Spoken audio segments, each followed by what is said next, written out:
Agora nós vamos falar sobre Estados Unidos invadindo Venezuela e sequestrando o Maduro. E assim, é importante que a gente use as palavras corretas. Sequestro. E assim, porque a mídia tradicional, ela se utiliza de palavras que convencionam uma determinada tipologia ideológica. Então, os Estados Unidos não invadiram, os Estados Unidos não sequestraram, eles capturaram Maduro como se ele fosse um grande... É mafioso, porque inclusive foi isso que Donald Trump tentou fazer no primeiro momento em que foi... Eu me lembro que eu acordei, muito cedo, Felipe. Ele foi dormir às 5 da manhã, exatamente no momento que teve essa invasão. E aí eu achei que ele tivesse visto, mas quando eu acordei ele 11 horas da manhã, por aí, porque ele foi dormir mais tarde, eu falei, Felipe, você viu? Porque aconteceu no momento que você foi dormir. Ele falou, não vi. E nesse momento da captura, do sequestro, o Donald Trump fala que ele pegou um líder do narcotráfico. Uhum. Então, é essa a questão. Quando você utiliza a palavra capturar, ele capturou uma pessoa que era do narcotráfico, foragida, né? E não foi um presidente da Venezuela. Então, essa importância de você conseguir usar exatamente as palavras específicas para aquele seu discurso, né? Porque discurso é tudo. Então, com o discurso dele, ele passa para as pessoas de direita, os conservadores, que era algo que tinha que ser feito. Foi a captura de algo mal. Não tô aqui caindo em juízo de valor, tá? Gente, o Maduro, ele era uma pessoa boa ou não? Não era. Ele tem todas as suas questões, mas ali foi um sequestro. Sim, e assim, não só um sequestro, mas um bombardeio na Venezuela. Foi um ataque. Em diversos locais, onde deixaram várias pessoas extremamente feridas, que perderam suas casas, que tiveram mortos. E aí, assim, é importante que se diga que existe uma coisa que é muito legal, que é muito importante, que é o materialismo histórico. E o materialismo histórico, ele é fundamental para a gente compreender a realidade que nos cerca. Sim. E assim, quando a gente vai para a história, a gente entende as coisas. Sim. A história mostra as coisas pra gente. Sim. Então... A história, ela se repete. A gente fala muito isso e, infelizmente, ela se repete. Exatamente. E a história mostra, e quando a gente vê esses discursos acontecendo, a diferença, talvez, do que aconteceu com Obama, do que aconteceu com Bush e etc., é que talvez essas pessoas se fixassem no discurso. Ou seja, eu invadi o Iraque porque tinha arma em destruição em massa. Uhum. Ponto. A diferença pro Trump talvez seja que ele fala assim, eu invadi a Venezuela porque eu tô prendendo um narcotráfico, mas porque eu quero petróleo. Sim. É isso. Sabe? Em primeiro momento, o discurso dele era a questão da prisão de uma pessoa terrorista, um narcotraficante. E em segundo momento, ele virou e falou, não, olha o que eu quero mesmo. Sim. É explorar essas terras, estuprar bastante essas terras, porque eles não me permitem chegar até onde eu quero. Então, agora quem vai mandar na Venezuela sou eu. No petróleo da Venezuela sou eu. Porque o que vale dizer é que, assim como foi nos outros países, mas hoje há um fator a mais nessa discussão, é que, mais uma vez, os Estados Unidos estão em um processo de crise desde 2008, mas aqui a gente está falando de uma crise para além da crise do capitalismo, a gente está falando de uma crise hegemônica. Sim. E o Trump, quando ele fala, deixa bem claro que é sobre o petróleo, não só sobre o narcotráfico, etc., porque o intuito do Trump, e aí muito se fala sobre o Brasil, isso é importante também, que a direita tenta a todo custo classificar o PCC, o Comando Vermelho e outras organizações como organizações terroristas, porque, ao fazer isso, justifica a invasão americana. Essa é a extrema-direita que tem no Brasil. Essa é a direita patriótica no Brasil, que tenta classificar grupos criminosos no Brasil, criminosos, a gente pode dizer que são criminosos, como terroristas para justificar a invasão. É assim que eles atuam, tá? Assim como foi na Venezuela, assim como se fez na Venezuela. Agora, quando Trump, ao contrário do que foi Bush, ao contrário do que foi Obama e etc., que invadiram em razão de uma motivação ideológica, mas que esconde essa motivação ideológica em prol da democracia que nós estamos levando para o mundo, o Trump está acenando para o seu próprio país. Total. Essa é a parada. O Trump está acenando internamente para nós vamos fazer a América grande de novo. Sim. Que foi o discurso que fez ele ser eleito. Sim. fazer a América grande de novo. E o que é fazer a América grande de novo sob uma perspectiva trumpista e americana? É trazer a doutrina Monroe de volta. É a América construída por Deus. É o destino manifesto. É o país criado para expandir, para ser grande. Né? E isso envolve um momento que está em pleno declínio. Exatamente. E, portanto, para se reabastecer, para se recolocar nessa posição ocidental. E isso se justifica, inclusive, como, depois do ataque e da invasão à Venezuela, como o Trump reage também a outras nacionalidades da América Latina. Então, ele deixa muito claro. E assim, o Trump tem por característica espantalhar.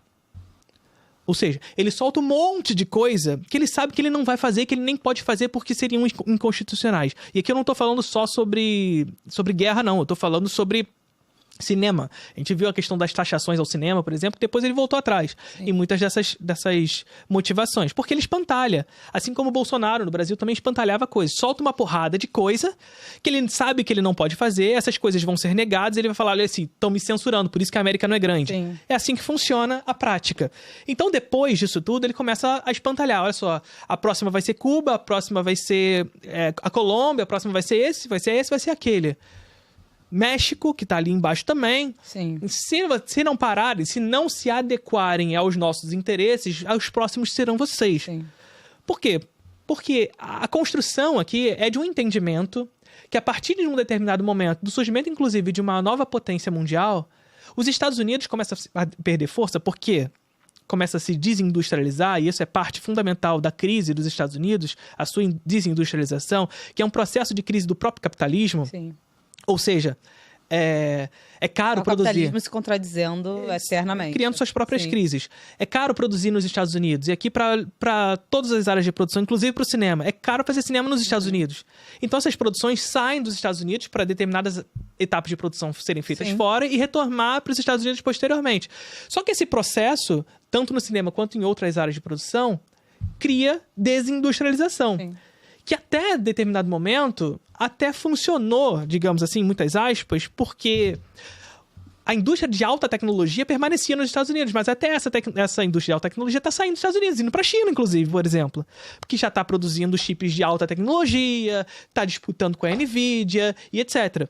Ou seja, os Estados Unidos estão num processo crescente de desindustrialização.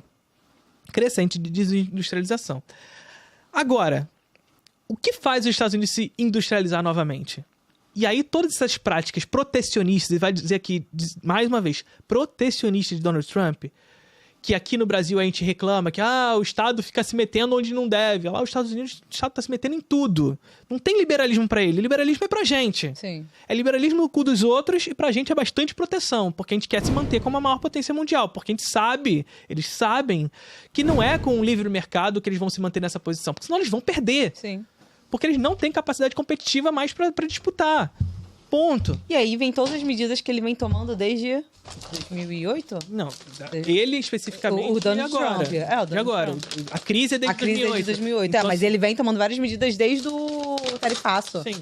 Né? O tarifaço, tudo isso são medidas de protecionismo para que ele mantenha todas as produções e tudo ali dentro. Só que aí qual é a parada? Para você se reindustrializar, uma primeira coisa, assim, além de todas as medidas protetivas, tarifaço, fazer essa pressão geopolítica para que determinadas outras nacionalidades se realinhem com os Estados Unidos através da guerra tarifária, porque a guerra ela não é só bélica, a guerra também é tarifária, a guerra também é diplomática. Então, os Estados Unidos têm poder de barganha frente a algumas dessas nacionalidades, mas não é mesmo poder de barganha que já teve um dia. Uhum. Por quê? Porque existem potências locais, e essas potências locais elas começam a se aliar com outras potências. Os Estados Unidos já não têm mais essa bola toda, pelo menos a princípio.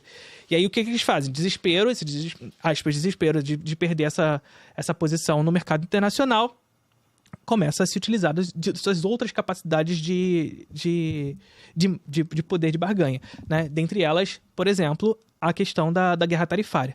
Mas, para além da guerra tarifária, tem a guerra de fato. Sim. O Império não cai Pois é. sozinho, ele cai atirando, né? O Império não cai sozinho, não cai sem atirar. Sem atirar, né? isso. Então, ele cai atirando. Uma das questões fundamentais para se reindustrializar é petróleo. Sim. né? Não só petróleo, ó. Não, a gente vai falar sobre terras raras também. Isso, o Alvin Gabriel botou, não só petróleo, mas também água, doce, ouro pra caralho. E também porque a Venezuela libera o bloco anticolonialista. Fala aí. Isso, trava-língua pra mim. E fica entre o canal do Panamá e do Caribe. Sim. Não, a posição da Venezuela é estratégica. É muito estratégica. É uma posição na América do Sul, com saída para o Caribe, perto do canal do Panamá. Sim. Enfim, geograficamente é uma posição muito estratégica. Que comanda rotas comerciais, Sim. inclusive rotas comerciais do petróleo. Sim. Então, é fundamental para os Estados Unidos. A questão do petróleo é fundamental para o processo de reindustrialização americana. Para se reindustrializar, você precisa de petróleo. Petróleo é energia. Ponto. Pelo menos, e sobretudo na dinâmica internacional atual, onde as energias renováveis e alternativas não têm hegemonia. E é nisso que o Donald Trump está se valendo também na derrocada que vai vir através disso de Cuba, né? Porque ele mesmo já falou que ele não vai precisar mexer ali em um palito. Não, sim. Cuba é um país isolado. Ele estuprando Venezuela, e aí a parada ele consegue acabar com a Cuba. Isso. Cuba. E além de petróleo, a gente tem a questão das terras raras, a gente tem a questão da Amazônia, a gente tem a questão de recursos naturais enormes que a Venezuela tem, porque é um país amazônico. E a gente começa a se preocupar também aqui. Total. Nisso tudo. Com a América Latina como um todo, né? Aí uma coisa que surge a partir dessa discussão é a galera trazendo o discurso da bomba atômica, né?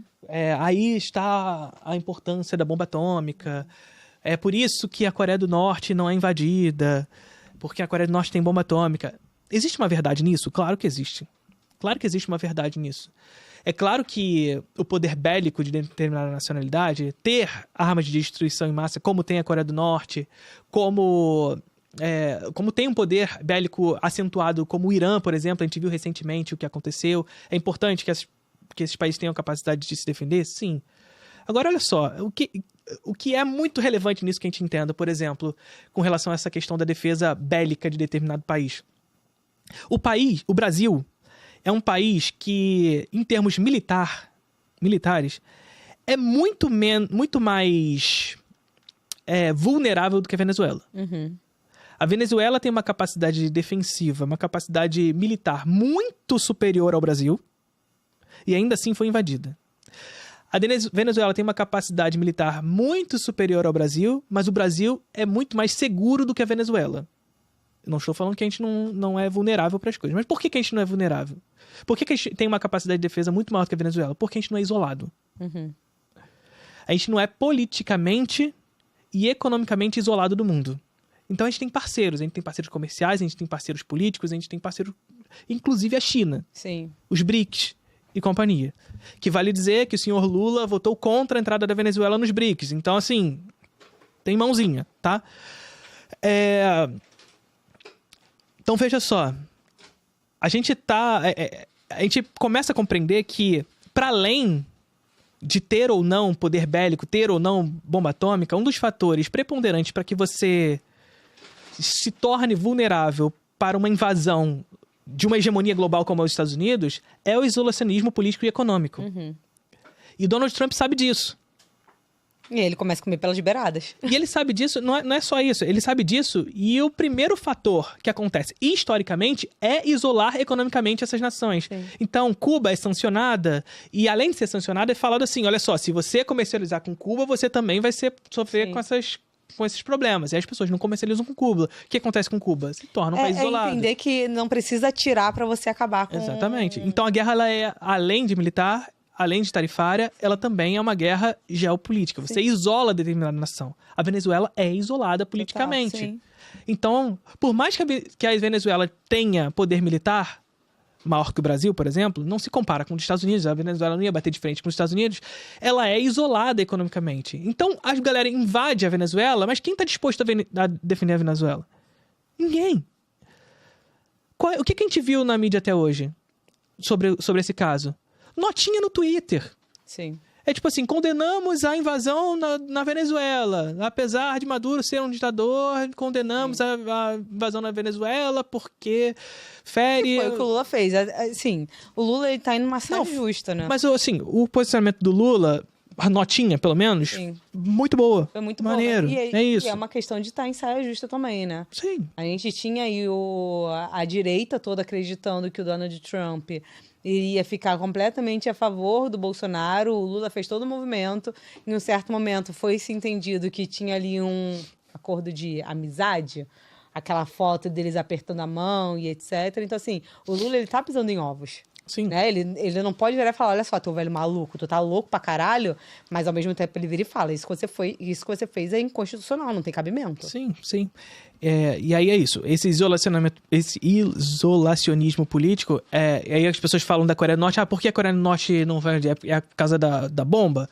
Tem um fundo de verdade na questão militar. Mas a Coreia do Norte tem um parceiro comercial fundamental. China. Sim. Sabe? A China tá ali do lado. Então não é qualquer coisa. Não é como se os Estados Unidos fosse lá, vou pegar a Coreia do Norte agora. Tem a China ali, gente. A China não vai permitir esse tipo de coisa. Sim. Enfim.